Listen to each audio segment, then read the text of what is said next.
All right, so today, we're not just talking about Data Vault, we're going beyond the basics. We're looking at how this whole modeling technique had to evolve to keep up with the insane speed and complexity of the data world we live in now. And we're going to do that by diving into two really powerful next-gen approaches, Anchor Modeling and Data Vault 2.0. Let's get into it. Sound familiar? This is probably the #1 complaint data teams get. You've built all these amazing dashboards and reports, but the business users are always asking, why is this from last Tuesday? You're trying to give them real-time insights, but you feel like you're constantly stuck in the past.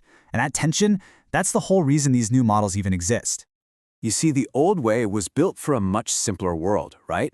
You had one big system, one source of truth. Easy. But that's not our world anymore. Now we're in the microservices era. Customer data lives over here, sales data is over there, and inventory data is somewhere else entirely. If you try to jam on that into a traditional model, you have to hit pause, wait for everything to line up, and then do a big weekly load. And that's exactly why your data is a week old. Data Vault was born to fix this, to create a model that can just absorb all this chaos from different sources whenever it arrives. So how does it do it? How does Data Vault pull this off? Let's do a super quick refresh on the 3 building blocks that make it all work. First up, you have the hub. The hub is the noun, the core business thing we care about, like a customer or a product, and the only thing it stores is the business key, that customer ID or product SKU. That's it. It is the solid, unchanging anchor point for everything else. Next, you have the link. And if the hub is the noun, the link is the verb. It's the action. A customer buys a product in a store. The link is just the glue that connects the keys from those 3 hubs to show that relationship happened. Again, no details, no descriptions, just the connection. And finally, the satellite. This is where the story gets interesting. The satellite is the adjective. It's all the descriptive stuff. It holds all the details that change over time, like a customer's address, their email, or the price of a product. This is how Data Vault gives you that perfect auditable history. So, hub, link, satellite. It seems pretty elegant, right? And it is. But when you start throwing the real, messy, fast-paced world at it, some cracks start to show. So we're going to dig into those cracks by asking 4 questions that really push this standard model right to its breaking point. All right, first question. And it seems so simple.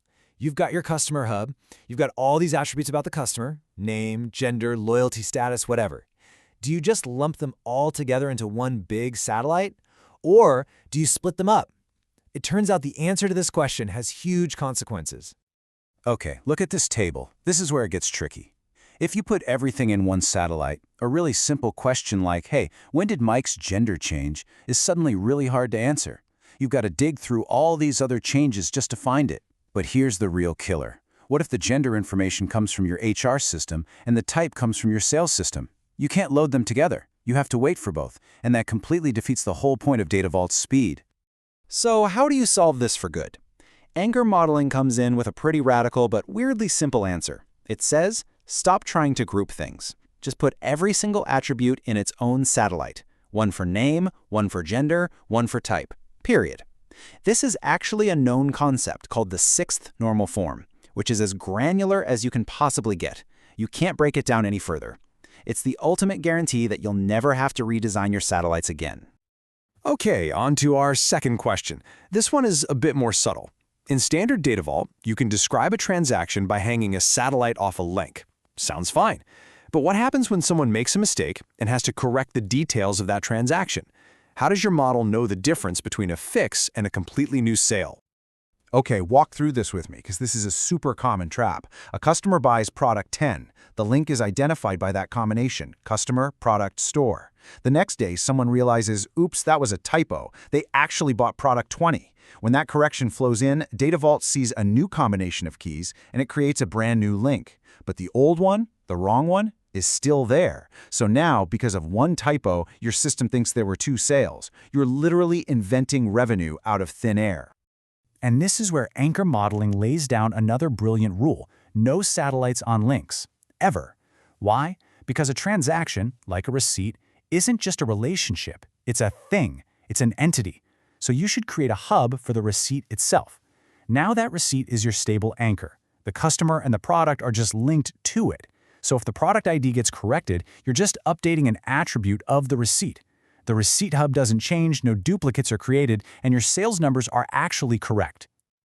All right, question number 3. This brings us right back to that original promise of speed. Data Vault is supposed to be fast because you can load all your sources independently. But what if the model itself, the way it's structured, creates its own kind of traffic jam?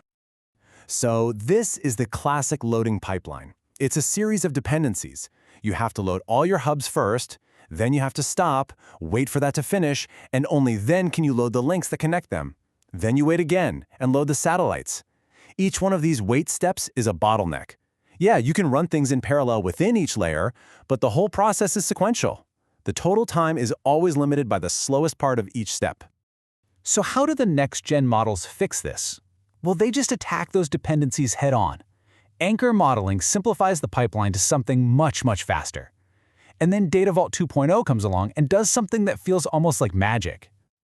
Anchor modeling strict rules totally flatten this process. It boils down to just 2 steps. Step 1, load all your hubs. Step 2, load, well, everything else. All the links, all the satellites, all at the same time in one massive parallel job. It is a huge improvement in speed. But Data Vault 2.0 gets to the holy grail, one step, a single loading step. How on earth does it do that? It calculates the keys it needs on the fly using a consistent hash function. You can think of it like a perfect fingerprint generator. You feed it the business key, and it instantly spits out the exact same unique ID every single time. And because any part of the system can generate that fingerprint independently, there are 0 dependencies. You can just load everything, hubs, links, satellites, all at once. Okay, this brings us to our final question, and this one gets a little deep. The whole Data Vault model, everything we've talked about, is built on this one core idea, a stable, unchanging business key in the hub. But what if, in the real world, nothing is truly unchanging? I mean, just think about it. How do you identify a person over their entire lifetime? Names change, passport numbers expire and get replaced, addresses are obviously temporary. You might think fingerprints are stable, but they can be damaged or lost. And what's really wild is that even our DNA changes subtly over our lifetime. So if there is no single permanent ID for a person, how can we possibly build a model that depends on one? This is where anchor modeling makes its most profound, mind-bending leap. It says, what if an entity isn't defined by one single key, but by the entire constellation of all its attributes, past and present? It actually allows for hubs that have no business key at all. When new data comes in, the system basically acts like a detective. It looks at all the new information and compares it against everything it's ever known to decide, is this a brand new person, or is this just a new piece of the puzzle for someone we already know? It is incredibly complex, but it's the ultimate way to model an identity that's always evolving. Okay. We have covered a ton of ground, from the absolute basics all the way to some seriously advanced, almost philosophical ideas. So, after all that, how do you actually choose which of these models is right for you? Let's just break it down. Standard Data Vault 1.0 is your solid, general-purpose workhorse. It's a great starting point. You should choose anchor modeling when your source systems are a complete mess and changing all the time. It gives you the ultimate flexibility, but you have to be ready to manage thousands of tiny tables. And you go with Data Vault 2.0 when raw ingestion speed is the most important thing, especially on a modern big data platform. Its complexity isn't in the model, but in mastering that super fast loading process. And that really leaves us with one last question. These advanced models, they give you the power to model pretty much any data problem imaginable with incredible precision and speed. But that power comes with a price tag of complexity. So the real question you have to ask for your project, for your team, is this: is achieving that level of perfection worth the price?